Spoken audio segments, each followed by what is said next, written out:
Shirikisho la mpira wa miguu Tanzania TFF limeufungia uwanja wa KMC Dar es Salaam kutumika kwa michezo ya ligi kwa kukosa vigezo vya kikanuni na sheria za mpira wa miguu.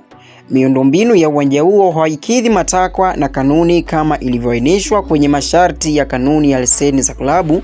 Kufuatia uamuzi huo, timu zinazotumia uwanja huo kwa michezo yao ya nyumbani zitalazimika kutumia uwanja mwingine kama kanuni inavyoeleza mpaka uwanja huo utakapofunguliwa baada ya kufanyiwa marekebisho na kuangaliwa vya kutosha na TFF.